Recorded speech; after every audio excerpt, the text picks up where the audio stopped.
What's up, people? This is Casey. I'm back. We got the UFC 311 rundown and predictions, see how they panned out. Okay, first of all, let's get this out of the way. I think the real winner of the night was Jiri Prochazka, which, shout out to Jiri. We all love him. We're all happy that he won. So good on Jiri. I think a lot of people were actually siding for Hill. Like, in the back of their mind was like, I think Jamal Hill's going to take it. And the odds were very close, but they favored Hill just by a little bit. So anyways, by now, most of you probably know, okay, it was Moicano. You know what I mean? He couldn't handle Islam. Nobody can. What are you going to do? And by the way, I'm just showing off, y'all.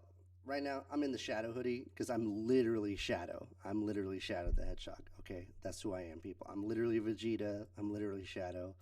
That's who you're messing with when you're on my channel. Let's make the rundown. Let's see how my picks worked out. Ulanbekov won, not by submission, not by round two. Okay, whatever. I messed up. I backed Tercios. I wanted Ricky Tercios to win, and he came at him. He came at Bernardo Sopai the whole time, right? But he just got pieced up. And like I said, it was like a young Tony Ferguson all over again. But relied on his chin, relied on his cardio, relied on his wonky style. Thought you'd pull out some kind of weirdo submission or something like that. It didn't happen. Sorry. Better luck next time. Bernardo Sopai, really good win. He looked awesome. His stock went up big time. He's going to be making big fights. Ooh, Nakamura versus Gafurov. Well, too bad. I fell for the win against my own advice. Whenever you see 8-0, 9-0, something like that, they're not going to win the next one.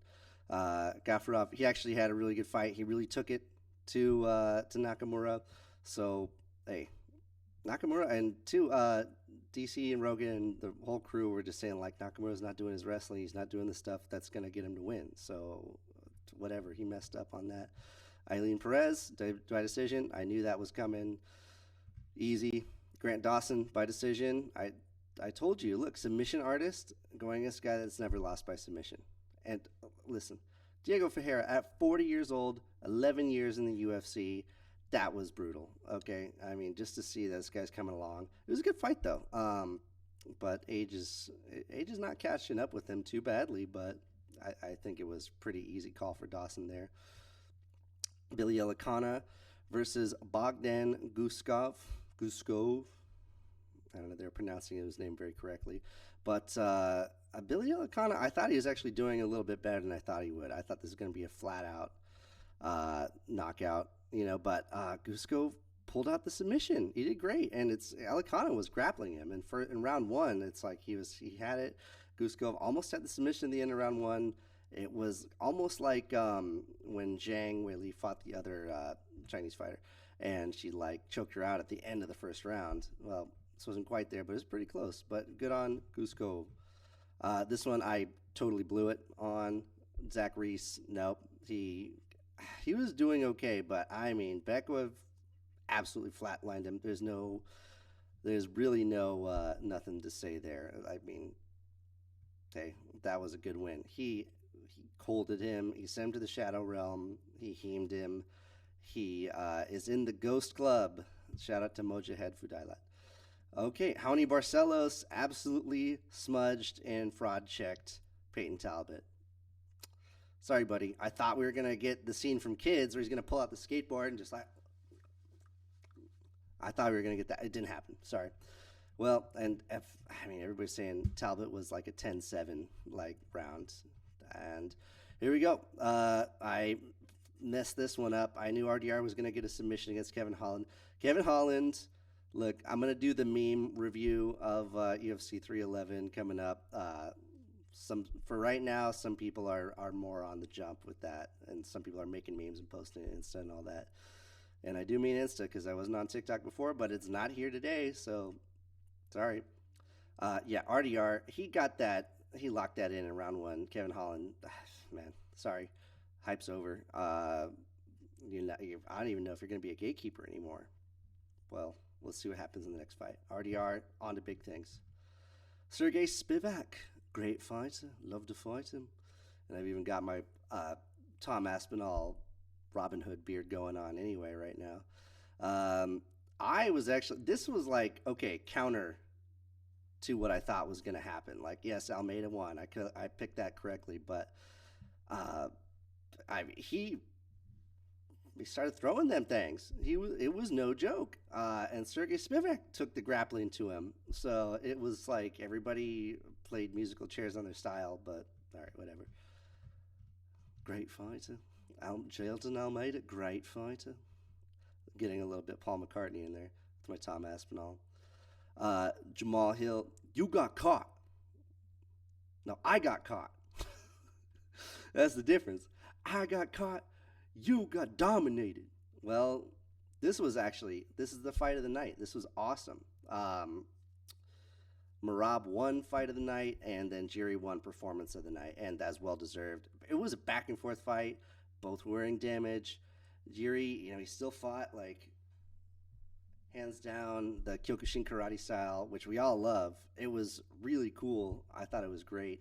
Great fight, really exciting, and went all the way to round 3. I thought Jiri was going to sneak one in, but no. Nevertheless, Jiri by KO. That one came through, and hard luck to Jamal Hill. You know what I mean? But I was pulling for Jiri, and I mean that pop from the audience was legit. I mean, LA was super down for Jiri tonight. They even were chanting for him in the fight and everything.